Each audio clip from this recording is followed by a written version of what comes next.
Hello, special fans. Welcome back to another episode of Accessible Athletics. Today in this episode, I am adding to my earlier episode on the importance of sleep by interviewing an expert in the field. I'm very honored to have on my show Dr. Ward Flemons. Dr. Flemons is a professor of medicine at the Cummings School of Medicine and Department of Medicine, Vice Chair, Health Analytics and Safety. He is a former head of Respiratory Medicine at the University of Calgary and former medical director of the Foothills Medical Center's Sleep Clinic. He was a medical director for the Health Quality Council of Alberta for over 10 years, and prior to that, he was Vice President, Quality, Safety, and Health Analytics for the Calgary Health Region. He teaches quality and safety management in the Cummings School's new Precision Health Master's Degree program. Welcome, Ward, and thank you for joining me today. Thanks, Damien. Great pleasure. Thanks for the invitation. So let's start by you telling us a little bit about yourself and also how you became involved in the field of sleep. Well, I'm a native Calgarian who did a lot of my training here and then up in Edmonton. Came back to finish my internal medicine and respiratory medicine training in Calgary after being in the States for a year, and got interested in sleep medicine by doing some research with a well-known researcher in Calgary who'd been recruited here from the United States. Oh, cool. So it seems like you were pretty involved in how you got involved with that. Yeah, it's been a lot of fun back there in the training, and it's led to a lot of interesting interactions with colleagues and patients over the years. So you were the medical director at the Foothills Hospital Medical Sleep Clinic. How important is it that we get a good night's sleep? Well, as you might imagine, my opinion is it's critically important. We spend about a third of our lives sleeping, and sometimes a bit more when you're a teenager, sometimes a little bit less when you're my age, but overall about a third of our lives. So it's a really important part of our daily routine and nightly routine to look after. And it's also very important to get that good night's sleep too. Absolutely. So what time should a person go to bed, and how much sleep should an average person try to get? Well, there's no such thing as average, even though we always use that term because we're all unique and we're all a little bit different. So some of us require 6 hours of sleep per night. Others require up to 10 hours of sleep per night. So you might say on average we require 8, but that's just a guideline overall. So it could be more and it could be less sleep depending on, I guess, how old you are and everything too. Yeah, age makes a difference, and some of us, our biology is just such that we don't require as much sleep as some other people do, and we don't really understand why there's so much variability. So what are some elements that are related to the quality of sleep a person gets each night? Well, there's lots of things that affect our sleep quality. Number one, what time we go to bed, depending on what kind of a person we are. So if we're going to bed at the time that our body's asking to go to sleep, then that makes a difference. And vice versa, if we're not going to sleep at the right time according to our biology, then we won't sleep as well. If we're in pain, that makes a difference. If we're too hot or too cold, if we're hungry, or if we've got a lot of stress that we're carrying to bed, then that'll make a difference. And then there's things that I specialize in, such as breathing problems during sleep, that really impact how good our sleep is at nighttime. So there can be lots of factors of reasons why people, can't get a good night's sleep as good as they want to. A multitude of factors, yes, lots and lots. Yeah. So can you tell us how a good night's sleep relates to brain function? Sure. I think we've all had the experience of not having a great night's sleep and then trying to function the next day, and it affects the way that we process information and think about things. It affects our mood. And when we're sleepy during the daytime because we haven't had a good night's sleep, then we really aren't being able to pay attention like we would want to be able to. And that can be hard, for school or work, because if we're dozing off at school or work, people are going to think, oh, that guy's lazy. But really all it is just they got a lack of sleep and they just can't focus. That's exactly right. And it is pretty easy to say somebody's not interested or they're lazy when, as you said, Damien, they actually they're sleepy. And we can't be interested and we can't be alert when our brain is trying to get back to sleep. And that's going to affect us in our everyday lives, and that's not something that we really want. Absolutely. So how can lack of sleep affect your lifestyle? Well, I guess it depends whether it's just one night or whether it's more of a chronic problem of always not getting enough sleep. It affects I think I might have mentioned our mood. It affects our ability to perform either physically, such as in athletics, or perhaps more mentally in our activities at school or at work. It affects our relationships. So we tend to be a little more irritable if we haven't had a good night's sleep. And so it has many, many ramifications or problems that can create for us if we're not sleeping well. Yeah, that's very important to get that good night's sleep so that our brains can be healthy and then we can just be healthy in general. Absolutely. So what are some things we can do to help us sleep if we struggle to sleep at night? Should you go to sleep with your room really hot or really cold? Well, you should go to sleep with your room just right. But if you had a preference, you'd want it to be colder rather than warmer, because we can always put a cover on, but we can't. If it's too hot, there's not much we can do other than get a fan or something like that. And you really want your body temperature set up so that your body temperature likes to drop at nighttime, and that's part of the signal for our brain to go to sleep. So better for the room to probably be a bit cool, but we want to be able to get that body temperature so we feel comfortable. So if you live in the house, for instance, if you don't have a fan or you don't have air conditioning, some people like to open the window. But opening the window, you can hear the cars going on the highway and stuff. By hearing those cars on the highway, does that also affect the way you sleep too? Sure. And again, we're all kind of different. I'm pretty good at shutting out everything, but I know other people are very sensitive to external noise. So it could be the cars outside. It could be your brother or sisters downstairs having an argument. It could be your dad watching a television show and you can hear the TV. So any kind of external noise can be somewhat disruptive to people. So it'd be better to sleep with earplugs or something to block out all the noise. Sometimes that can be very helpful for people if they're really sensitive to external noise. So how important is it to get a good sleep after a day of physical activity or sports? Well, they're again really important because that's one of the ways our bodies regenerate is during sleep. So we repair a lot of any small amounts of muscle damage. So it's a way for our bodies to start to repair. And yet, exercise helps us sleep if we get it at the right time. So as long as we don't exercise too close to when we want to fall asleep, then it can really help the body get set up for a good night's sleep. And as I've heard before from my past experiences doing fitness classes and stuff, some exercise or some fitness activity can actually help you go to sleep. Is that actually true? Or? Yeah, one of the things that exercise does is it slightly elevates our body temperature.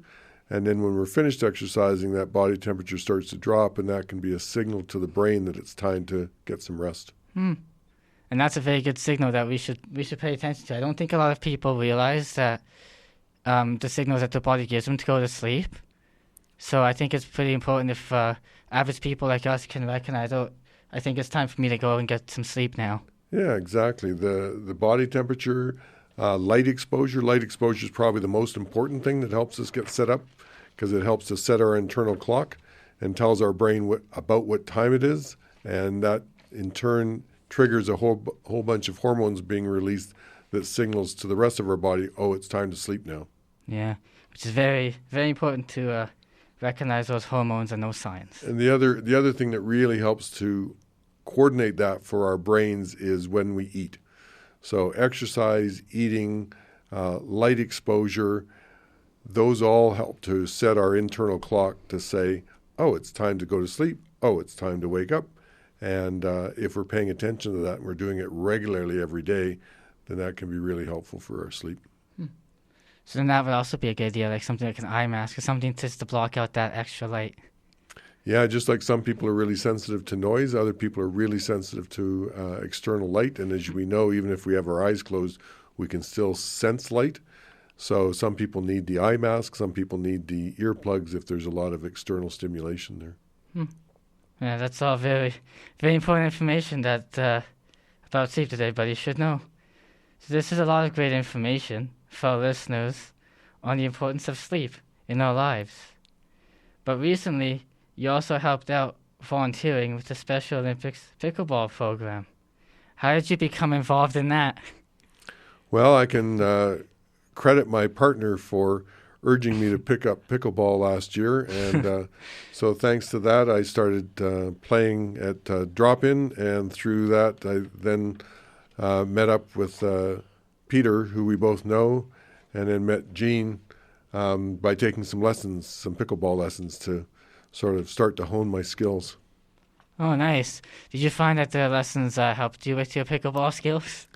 Yeah, I was surprised because I've never actually taken lessons before, but this was really helpful because it taught me the rules really quickly, and it taught me how to unlearn some unhelpful skills that I'd learned playing tennis and squash before.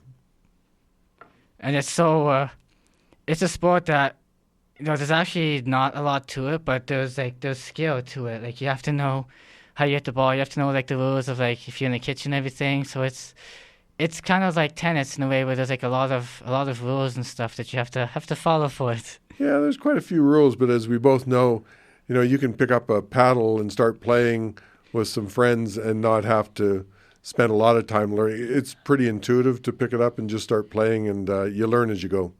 Yeah, and that's a good thing. So how long have you been playing pickleball? I started last summer, but I've been playing racket sports for most of my life, going back to when I was your age or younger. I used to play a lot of tennis. Oh, wow. Pickleball for almost a year now. Wow. Mm-hmm. And you've already gone into coaching and stuff, and you already have the knowledge. Well, that's you must play it a lot then to get that knowledge of how to teach people, because you've been playing it only for a year. Yeah, I played several times a week. I think the thing that helped the most was taking the lessons, and I took one set of lessons from Peter, and then another set, and then another set. And as we both know, he's a really good coach. Yeah, they both are really, really good coaches, Peter and Jean. They have so much knowledge and so many things that you would have never thought to do, and it's changed everybody's game. Even the people on our team, Michaela and Kyle. Yeah, they've all improved so much because of Peter and Jean's coaching. Absolutely, they're great coaches. What do you like the most about playing pickleball? I think the people. You meet a lot of fun people and people who are just there for a good time, and everybody's got a different skill level, and we can all improve together. Yeah, and that's a great thing about pickleball because they divide into different sections. They call it, if you're a beginner, it's called green. Mm-hmm. And then if you're intermediate, it's called blue.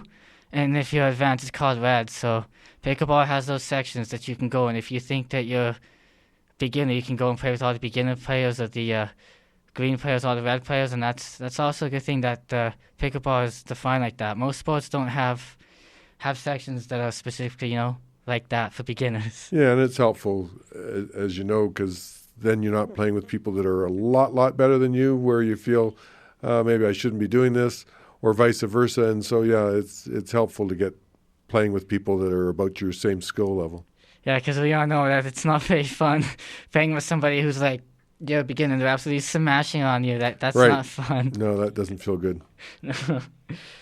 What is it like helping coach these groups of athletes who have different abilities, and how do you adjust your teaching styles for them?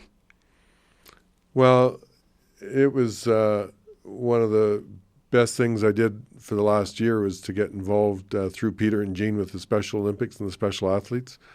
just a lot of fun meeting everybody. And, we adjust how we work with people depending on their skill level and their interest level. And I think as long as you're in tune with where people are at with their game, then you can figure out what they would most benefit from and work with them on that. And it's just a delight to see people improve over a short period of time. It's also fun to see that, most people, they don't care about playing the sport. They're just there for the social aspect, just to hang out with people. Some of them, for the whole hour session, would just talk and not even play the sport. They just want to socialize and just make friends. Well, that's the great thing about sports is that you can do both. You can get some exercise, you can get a lot of social interaction, and that's another reason why the Special Olympics is such a great program. Yeah. You mentioned you took lessons with Peter and Jean. Is that where you originally met them, or where did you originally meet Peter and Jean?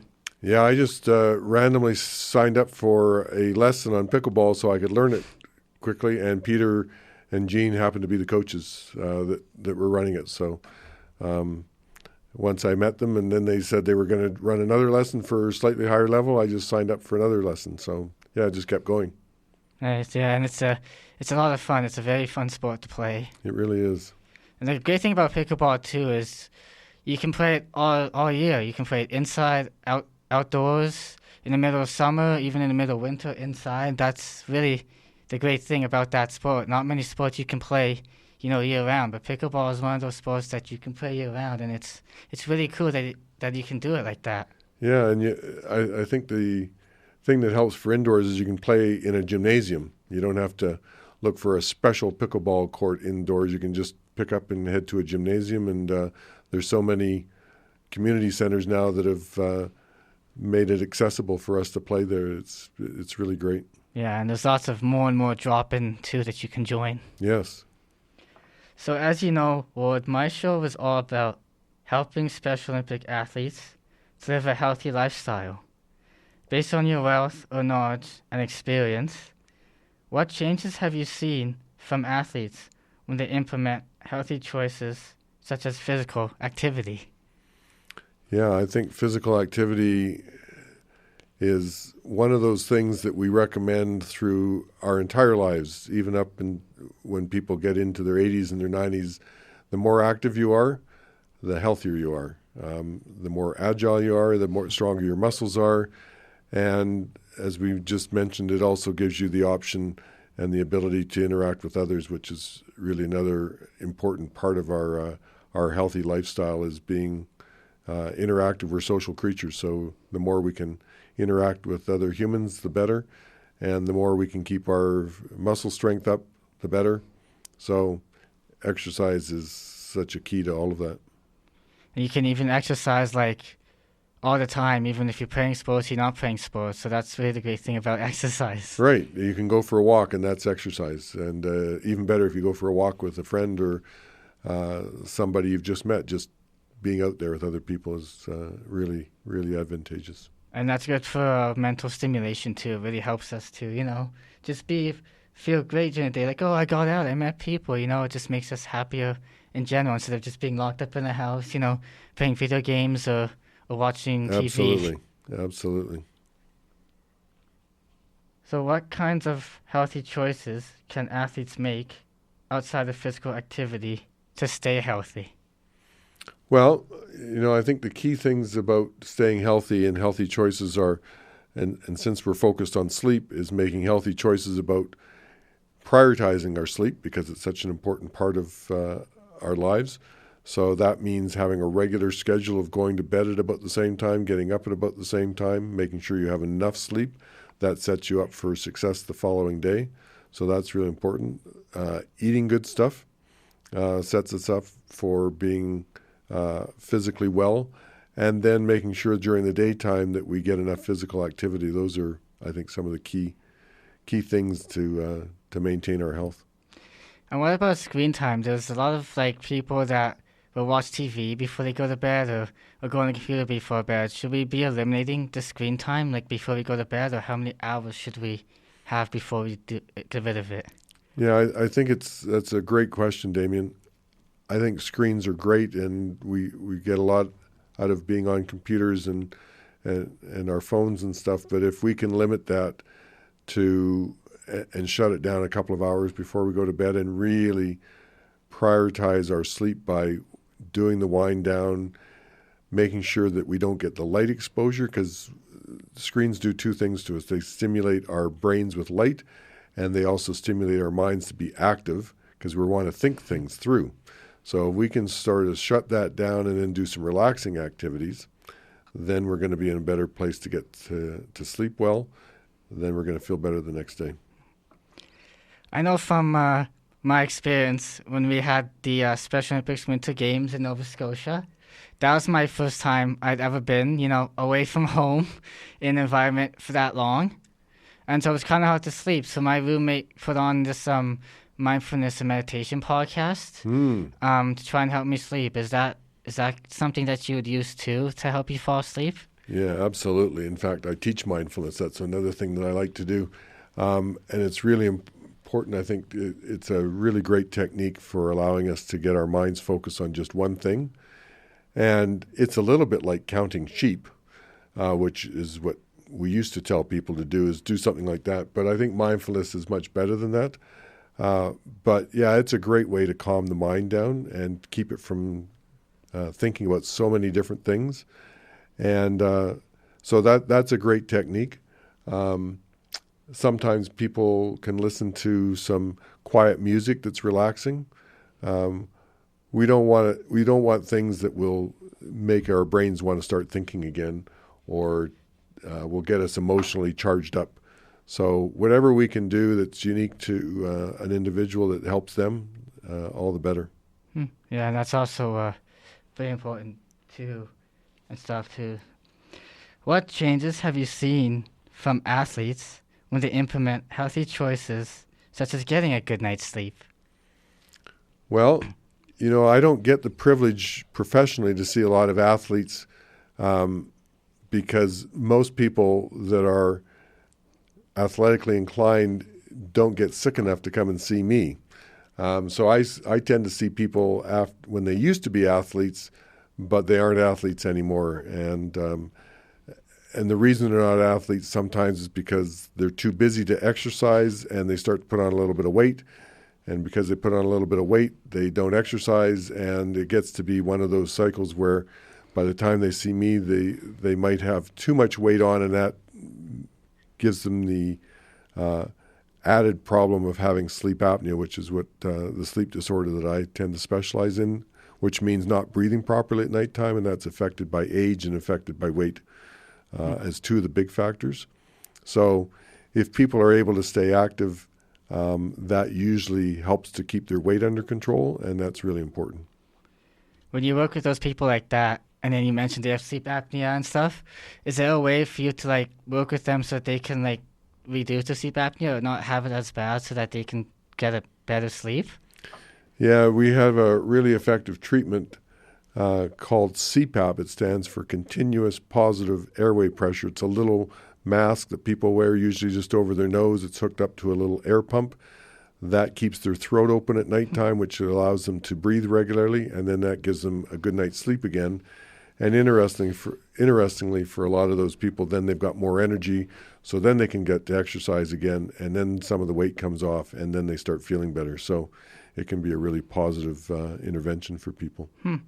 Sounds like it's very, very deep and cool work that you do there, helping people with sleep and being as a health and sleep doctor too. It sounds very, very interesting, but also sounds like there's a lot to it that you have to go through. Well, we enjoy helping people. So when we have got the opportunity to have a positive impact on people's lives, it's very rewarding for us and also for our patients. And then it also makes you feel better. He's like, I helped somebody, because then, you go home and that person feels better and you feel better because they know, I got good help. And then, Absolutely. Well, we did our job, we helped them, and that's what we're here for. So, do you have any suggestions for Special Olympic athletes besides a good night's sleep on how to live a healthier lifestyle? I think having a good night's sleep is a good start. And then, as we've talked about before, looking at the diet and then looking at the exercise.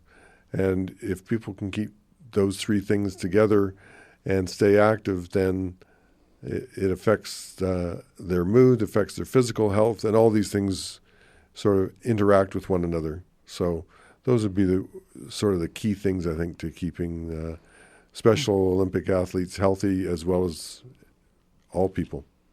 Because I know, well, I've seen Special Olympics people and just people in general. Some people, like, they'll come home because they've had good sports and maybe they want, like, a snack. What kind of things should they be eating, like, after they get home from their sports, but something that doesn't affect them so they can sleep? Oh, that's a good question. I think our bodies often need a bit of protein after we've done a lot of exercise. And so probably not a lot of carbohydrates, although we probably need a bit of that. You don't want to spike your blood sugar up too high, so not a lot of super sweet stuff right before bedtime.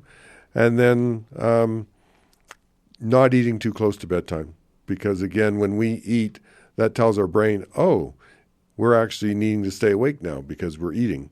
So you want to get that exercise done. If you're going to have a snack, have it done a few hours again before bedtime, before you want to go to sleep. So you just got to be a good planner. Yeah, and you got to make sure that nothing's too heavy, because then your body is not going to be able to digest it, because then you're going to go straight to bed, and then it's just not going to. You're not going to be active. It's not going to be able to digest the food as good as it should. Absolutely. And then we set up a whole bunch of other health problems, which we won't get into, but your stomach and the rest of your gut is meant to slow down, and it goes to sleep in a matter of speaking at nighttime as well. So it needs to slow down. So the last thing you want to do is ask it to start working just as you're about to go to sleep. That's not a great combination. Yeah, especially after sports, and we're trying to like wind down after a good day of sports. We're not trying to like bring everything back up, bring the energy level down. So we're trying to focus on here for everybody too, not just for special. Yeah, for everybody, absolutely. So if you can time it, sometimes it's really hard, but in general, if you can time it so that you're having your physical activity, and then if you feel like you need to eat something after that, to get that done before, at least a couple of hours before bedtime, maybe even 3 hours before bedtime. Depending on like what type of person you are, if you have fast metabolism or not too. So yeah, we're all a bit different, so it's hard to say nobody should do this or everybody should do that. But if you're aware of it, you can pay attention to it and then see whether that applies to you or not. Yeah, both very good advice that we should know as athletes to try and stay healthy. Well, Worth, this has been a great conversation, and I have really enjoyed speaking with you. Thank you so much for taking the time to come on my show today. Well, thanks, Damien. It's been a lot of fun. Well, there you have it, special fans. Thank you for tuning in to another episode of Accessible Athletics. I'm your host, Damien Chiodo, reminding you to continue making a healthy lifestyle your priority, and stay tuned for the next episode of Accessible Athletics.